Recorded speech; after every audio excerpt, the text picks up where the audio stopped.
there's the story that I have about like performing stand up in Scotland, because I have a YouTube channel in China.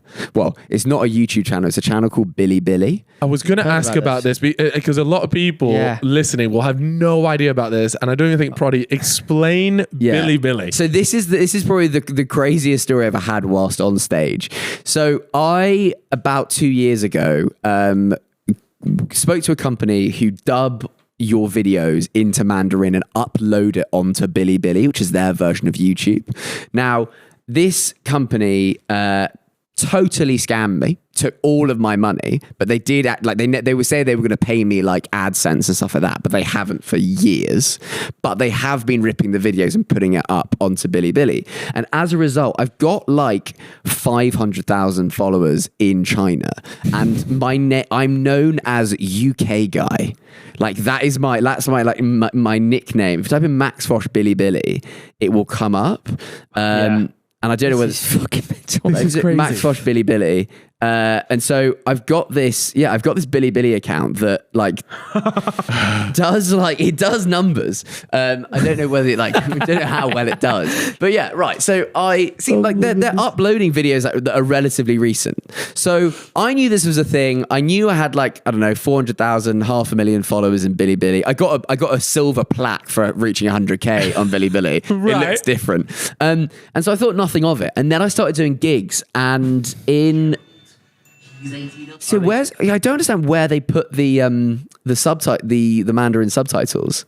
I'm sure it's one of those functions. So I was in Edinburgh, I was gigging, and one day I had a show, and everyone in the audience, almost everyone in the audience, was Asian.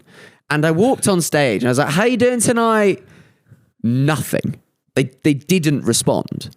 I was like, this is weird. Anyway, I then started to do some crowd work. I was like, "Hello, what's your name? Where are you from?" Just gave the mic to this guy. Nothing. It's like, this is really, really weird. I then did an entire show to basically silence to these people who I then found out couldn't speak English. So they had come to the show and then afterwards, when I went for pictures, they went nuts. They were getting all these selfies, all these pics. And so I basically had I performed an entire show to people that couldn't understand any English. So and basically they had paid money to sit through 60 minutes of comedy they couldn't understand just to have a meet and greet at the end.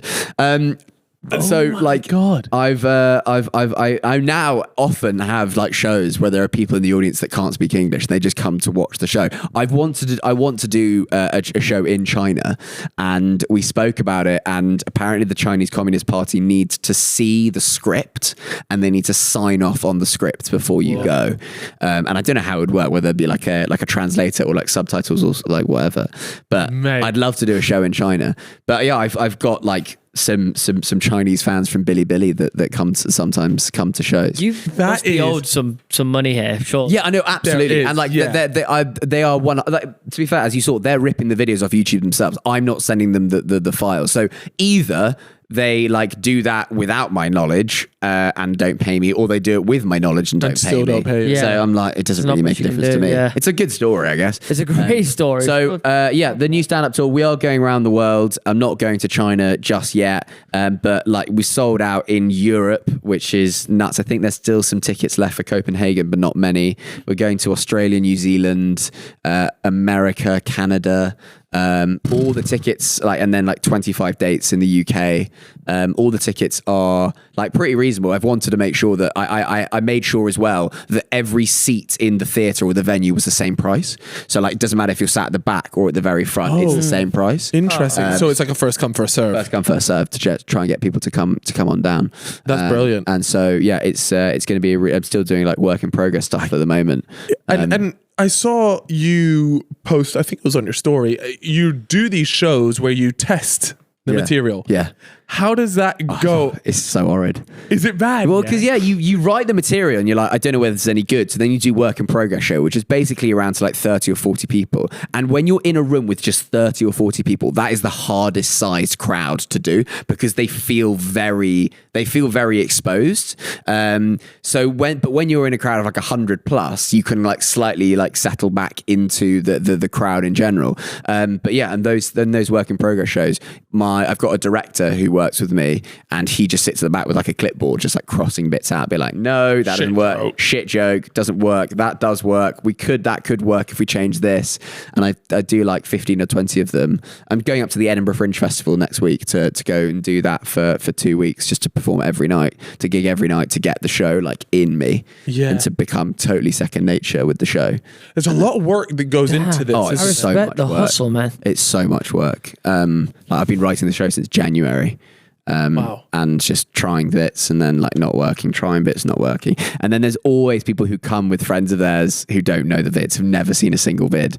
I remember I was doing a gig in Exeter and like in the front row, there was this like girl who's maybe like 17 and she'd brought her dad, and her dad like sat down, arms crossed, and he was so bald he looked like a roll-on deodorant.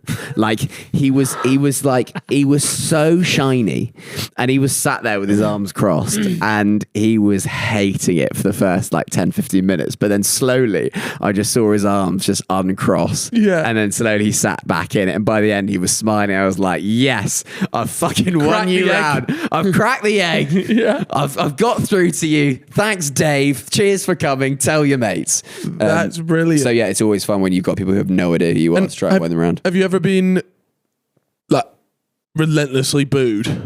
Never booed. Have you had like a really rough one? I've had a rough. I mean, I've always like with heckling and stuff.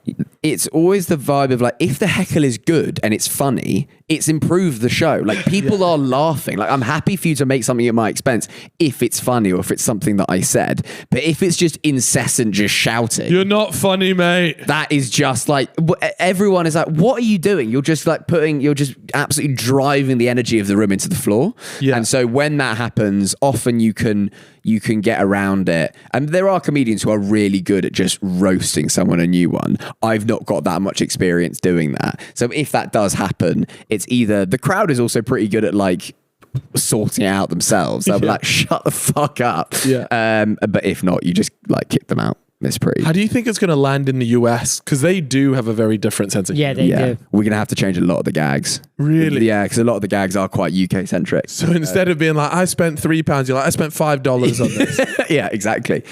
Because I don't know. It might be cool. It might be fine. I'll tell you somebody who's fantastic at that exact thing.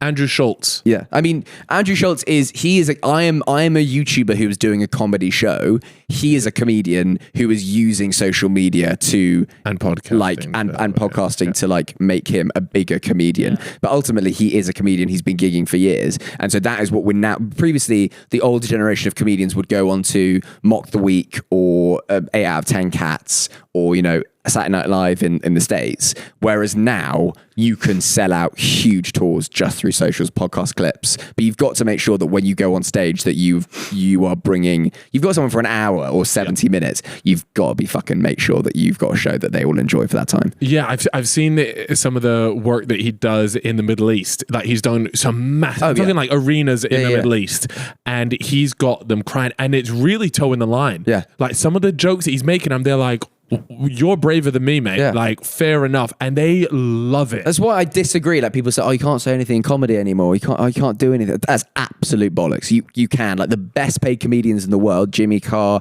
Andrew Schultz, Shane Gillis, Ricky Gervais, Dave Chappelle, they're all huge, right? It's a case of, like, you can say edgy material, but you need to make it funny. You need to make it clever. It's not just a case of, like, standing up on stage and saying something offensive and being like, well, I'm on stage, you can't say anything anymore. That doesn't work. Yeah. So you've got to be able to like show that there is comedic intent behind it, and that's quite difficult to do.